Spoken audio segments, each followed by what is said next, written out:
नमस्कार दोस्तों, आप सभी का स्वागत है डिजिटल दिल्ली चैनल पर। आज मैं आप सभी को सिखाने वाला हूं कि आपका जो ईडब्ल्यूएस का सर्टिफिकेट होता है, जो कि 10% रिजर्वेशन होता है ईडब्ल्यूएस सर्टिफिकेट में, तो आप ये किस तरीके से ऑनलाइन आवेदन करके बनवा सकते हैं।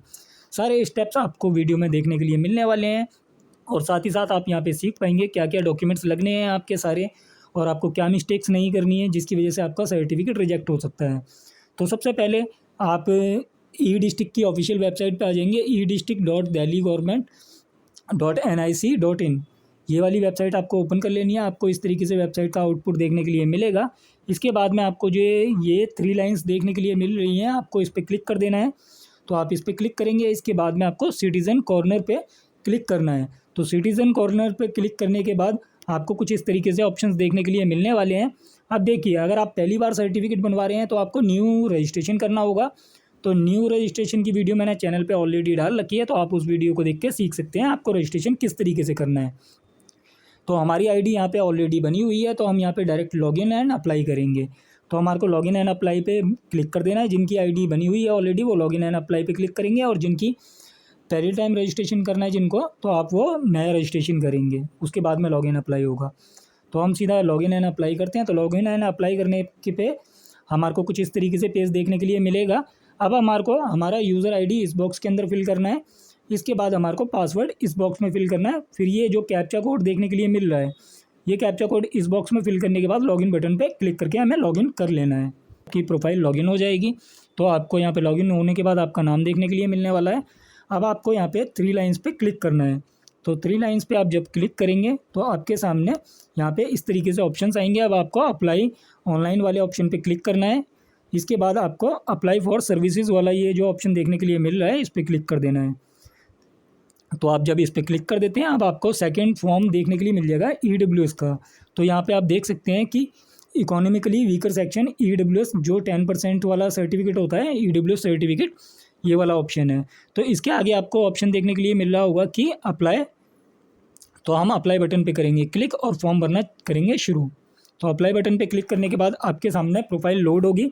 आपको नीचे की तरफ स्क्रॉल डाउन कर देना है और नीचे आपको कंटिन्यू बटन देखने के लिए मिलने वाला है।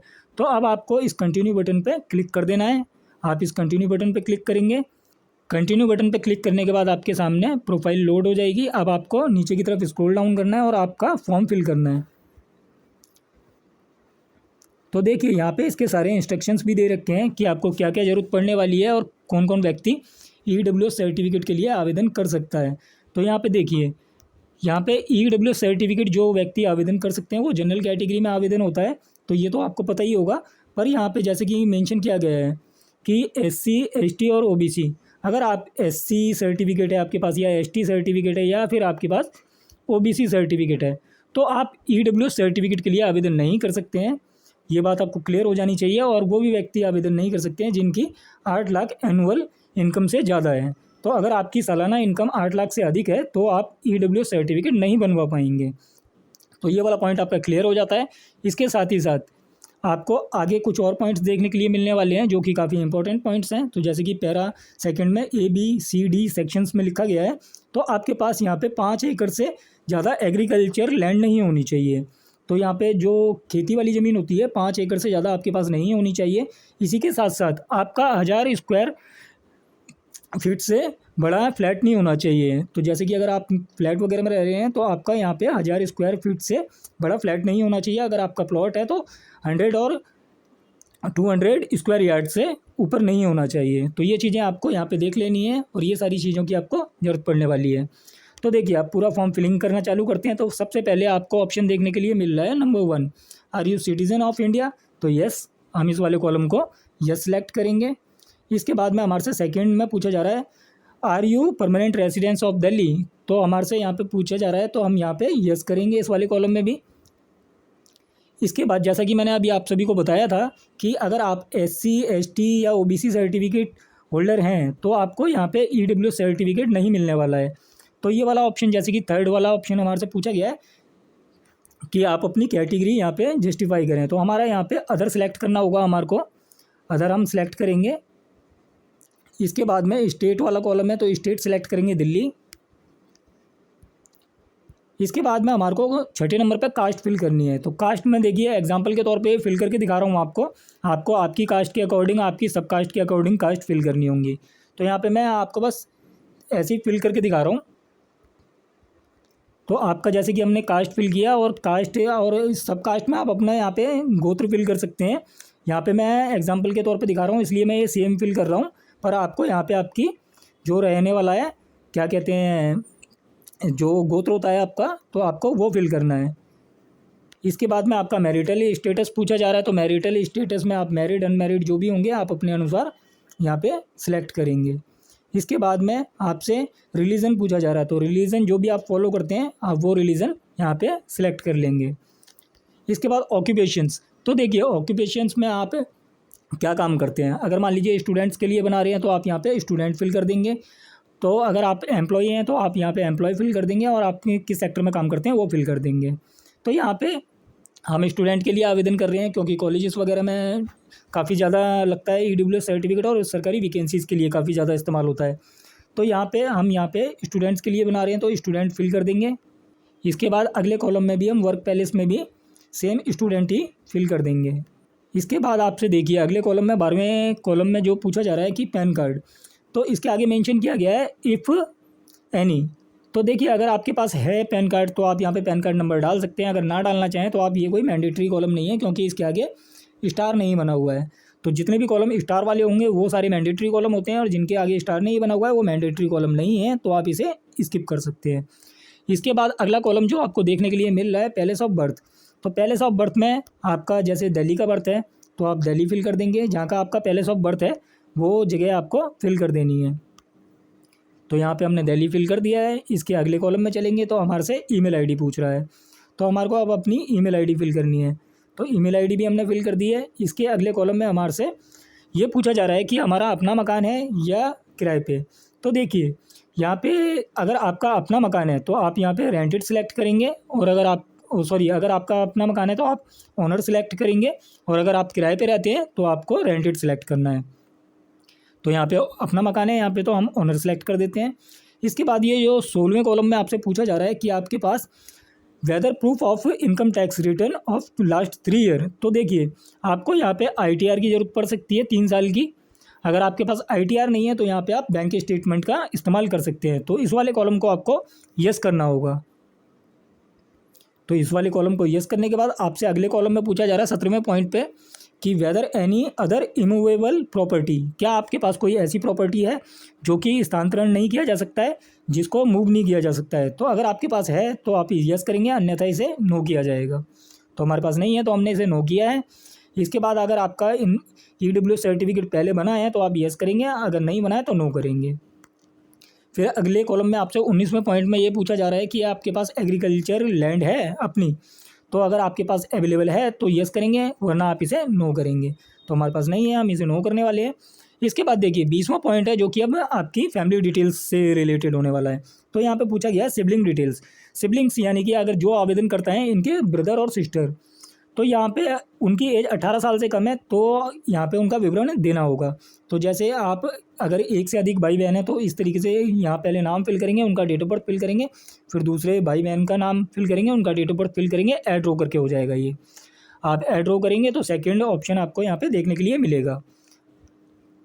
इसके बाद में आपको थर्ड ये 21 ऑप्शन जो देखने के लिए मिल रहा है चिल्ड्रन डिटेल्स। मान लीजिए अगर आप मैरिड हैं और आप अपना EWS सर्टिफिकेट बनवा रहे हैं तो आपको बच्चों की डिटेल्स देनी होंगी जिनकी उम्र 18 वर्ष से कम हो। तो बच्चों का नाम यहाँ आ जाएगा, बच्चों की डेट ऑफ बर्थ आ जाएगी। अगर दूसरे बच्चे का भी ऐड करना है तो यहाँ सेकंड नंबर आएगा, और ऐड रो करके आप उनकी डिटेल फिल कर पाएंगे। अब देखिए सबसे इंपॉर्टेंट जो कॉलम है ये वाला कॉलम है, gross annual income of the family.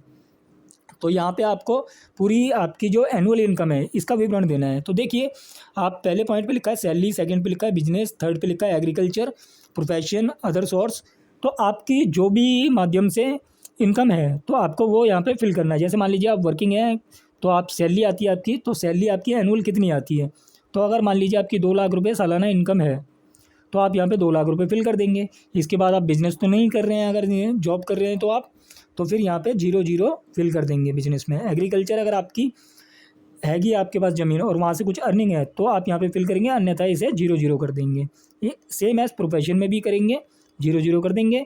इसके बाद अगर अदर सोर्स है आपके पास कोई इनकम का, तो आप यहाँ पे उसकी डिटेल फिल करेंगे। जैसे मान लीजिए अगर 10,000 रुपये अदर सोर्सेज से भी आ जाता है, या अगर नहीं भी आ रहा है, तो आप जीरो जीरो कर देंगे, अगर आ रहा है तो आप यहाँ पे फिल कर देंगे। तो जैसे मान लीजिए मैं एग्जांपल के तौर पे दिखा देता हूँ आपको, जैसे मैंने अभी यहाँ पे जीरो जीरो किया, इसके बाद जीरो जीरो किया, प्रोफेशन में भी जीरो जीरो किया।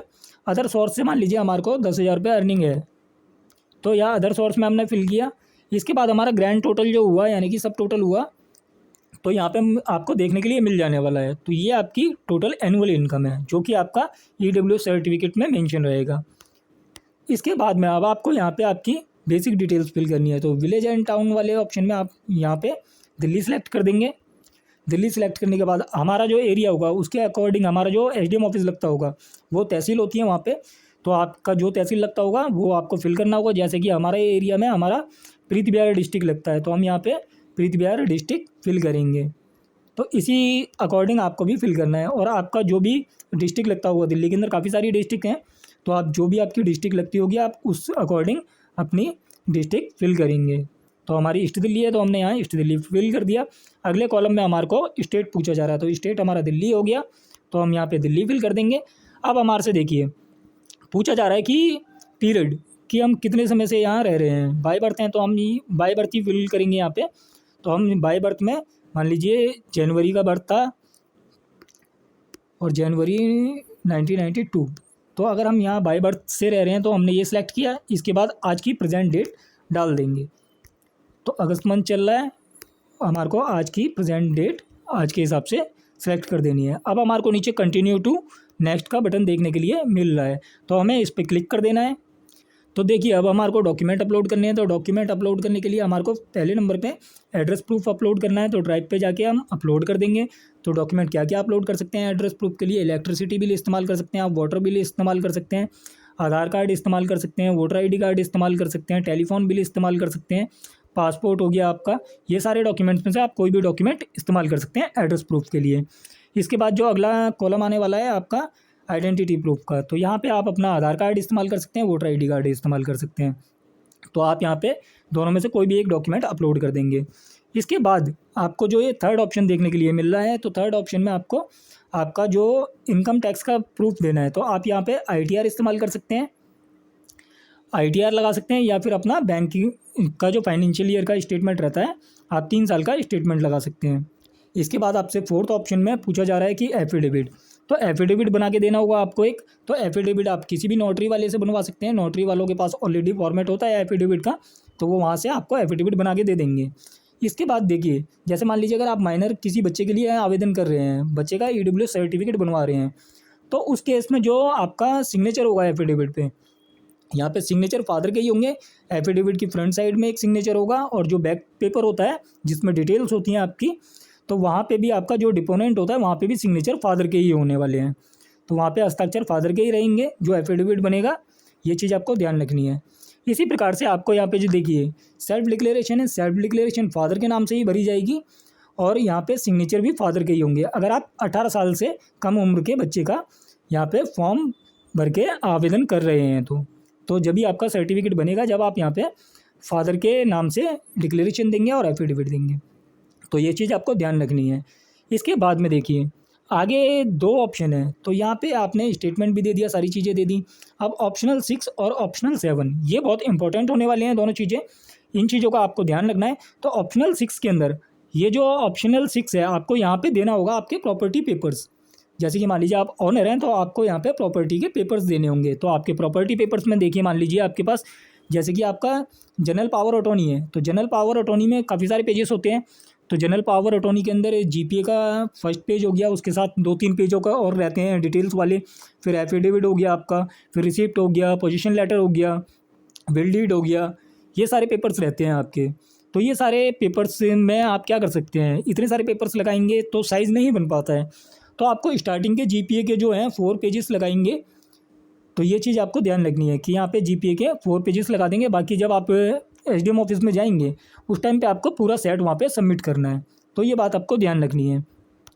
ये चीज़ हो गई आपकी कि आपका यहाँ पे GPA लग जाएगा। और 7th कॉलम में आपको लगानी है फादर की एक ID, क्योंकि यहाँ पे बच्चा माइनर है तो आप आवेदन कर रहे हैं बच्चे के लिए, तो यहाँ पे फादर का Aadhaar card, voter ID card, driving licence, ऐसा कोई भी डॉक्यूमेंट आप इस्तेमाल कर सकते हैं। इसके बाद आप नीचे चलेंगे तो नीचे आपको यहाँ पे अब जब सारे डॉक्यूमेंट अपलोड कर देंगे तो कंटिन्यू टू नेक्स्ट बटन देखने के लिए मिलेगा। आप जैसे कंटिन्यू टू नेक्स्ट बटन पे क्लिक करेंगे, इसके बाद आपको सबमिट एप्लीकेशन के लिए ऑप्शन देखने के लिए मिल जाएगा। सबमिट एप्लीकेशन जैसे आप क्लिक करते हैं तो आपका जो ई-डिस्ट्रिक्ट ID के अंदर मोबाइल नंबर रजिस्टर्ड है उस नंबर पे एक 5 डिजिट का OTP कोड भेजा जाएगा, तो वो OTP कोड डाल के आपको एप्लीकेशन सबमिट कर देनी है, आपकी एक्नॉलेजमेंट स्लिप जनरेट हो जाएगी। अब आपको क्या करना है, एक्नॉलेजमेंट स्लिप हो गई आपकी जनरेट। अब आपकी जो एक्नॉलेजमेंट स्लिप है, ये स्लिप लेके आपको जो इस स्लिप के ऊपर एड्रेस रहेगा SDM ऑफिस का, उस SDM ऑफिस में जाना है और यहाँ पे देखिए एप्लीकेंट का आपने जो डॉक्यूमेंट लगाया, आइडेंटिटी प्रूफ वो लेके जाना है, एड्रेस प्रूफ लेके जाना है आपका, अगर आपने बैंक स्टेटमेंट लगाया तो बैंक स्टेटमेंट लेके जाना है, और ना फिर आपने अगर ITR लगाया तो ITR लेके जाना है। इसी के साथ साथ आपको एजुकेशन डॉक्यूमेंट भी लेके जाने हैं जो कि आपने अपलोड किए हैं बच्चे के, और इसी के साथ साथ आपको यहाँ पे फादर की ID भी लेके जानी है, और एफिडेविट जो आपने बनवाया है वो लेके जाना है। तो ये सारे डॉक्यूमेंट्स का आपको सेट बनाना है और सारे डॉक्यूमेंट्स आप सेल्फ अटेस्टेड कराएंगे। इसके बाद में आपको जमा करवानी है SDM ऑफिस में। तो SDM ऑफिस में सबमिट कराने के बाद जब आप वहाँ पे ओरिजिनल डॉक्यूमेंट दिखा देंगे और ये एक सेट जमा हो जाएगा आपसे, वहाँ पे ओरिजिनल डॉक्यूमेंट देखने के बाद आपके डॉक्यूमेंट्स, आपकी जो एप्लीकेशन रहेगी वेरीफाई कर दी जाएगी। तो वहाँ से आपकी जब एप्लीकेशन वेरीफाई हो जाएगी तो वेरीफाई होने के कितने दिनों बाद आपका सर्टिफिकेट बन जाएगा। तो देखिए जब आपकी एप्लीकेशन वेरीफाई हो जाएगी तो ई-डिस्ट्रिक्ट पोर्टल पे जो समय सीमा दी गई है वो दी गई है 15 दिन। EWS सर्टिफिकेट जो कि 10% का बनने वाला है, इसके लिए 15 दिन की समय सीमा रखी गई है बनने के लिए। पर क्या होता है SDM ऑफिस में वो जल्दी बनाते नहीं है सर्टिफिकेट, तो आपका यहाँ पे मैक्सिमम जो समय लगने वाला है, वैसे तो 14 डेज़ के अंदर आपका सर्टिफिकेट बन जाने वाला है, पर अगर इससे ज़्यादा अगर खींचा गया है SDM ऑफिस के द्वारा तो यहाँ पे आपको 14 से 21 दिन लगेंगे और आपका सर्टिफिकेट बन जाएगा। बहुत आसानी से आपका सर्टिफिकेट बन जाने वाला है। इसके बाद आपको सर्टिफिकेट आपका जो डाउनलोड करना है, तो आप सर्टिफिकेट डाउनलोड किस तरीके से कर सकते हैं तो मैं वो भी आपको एक्सप्लेन कर देता हूँ। आपको देखिए डाउनलोड करने के लिए लॉगिन कर लेना है और 3 डॉट पे ही क्लिक कर देना है। तो आप यहाँ 3 डॉट्स पे क्लिक करेंगे, इसके बाद आपको ये जो ऑप्शन देखने के लिए मिल रहा है प्रिंट वाला, आप इस ऑप्शन पे क्लिक करेंगे। इसके बाद आपको ऑप्शन देखने के लिए मिलेगा प्रिंट सर्टिफिकेट, तो आपको इस सर्टिफिकेट वाले ऑप्शन पे क्लिक कर देना है। अब आपको जो एक्नॉलेजमेंट स्लिप थी आपके पास, जो आपने वहाँ जमा कराई थी, आपके पास रिकॉर्ड में भी रखनी है आपको, तो वो वाला जो नंबर रहेगा 14 डिजिट का वो डालना है, और जो एप्लीकेंट की डेट ऑफ बर्थ है वो डालेंगे आप। जैसे ही आप सबमिट करेंगे, सबमिट करते ही आपका यहाँ पे सर्टिफिकेट डाउनलोड हो जाएगा। तो आप यहाँ पे बहुत आसानी से EWS सर्टिफिकेट बनवा सकते हैं। और अगर आप चाहें EWS सर्टिफिकेट के लिए आवेदन करवाना, या SC ST OBC सर्टिफिकेट के लिए आवेदन करवाना, इनकम डोमिसाइल सर्टिफिकेट के लिए आवेदन करवाना, बर्थ डिले ऑर्डर या death delay order, window pension, handicap pension, divorce pension या ओल्ड एज पेंशन तो अभी फ़िलहाल बंद है, ओल्ड एज पेंशन जैसी चालू होंगी उसके लिए भी अप्लाई करना शुरू करेंगे। और अगर लेबर कार्ड, ई-श्रम कार्ड, PF क्लेम आपका, इस तरीके के डॉक्यूमेंट जैसे driving licence, learner licence, vehicle transfer अगर आप करवाना चाहते हैं तो आप हमारे थ्रू भी आवेदन करवा सकते हैं। हमारा आपको व्हाट्सअप वाला नंबर स्क्रीन पे देखने के लिए मिल रहा होगा, तो आप हमारे से व्हाट्सअप पे कनेक्ट कर सकते हैं। पर एक चीज़ आप ध्यान रखें, जनरल क्वेरी के लिए ना कॉल करें हमें, अगर आपको अप्लाई करवाना हो तो ही हमारे को कॉल करें और व्हाट्सअप करें। तो आशा करता हूँ दी गई जानकारी आपको अच्छी लगी होगी। जानकारी अच्छी लगी हो वीडियो लाइक करें, चैनल सब्सक्राइब करें, दोस्तों के साथ शेयर करें। धन्यवाद।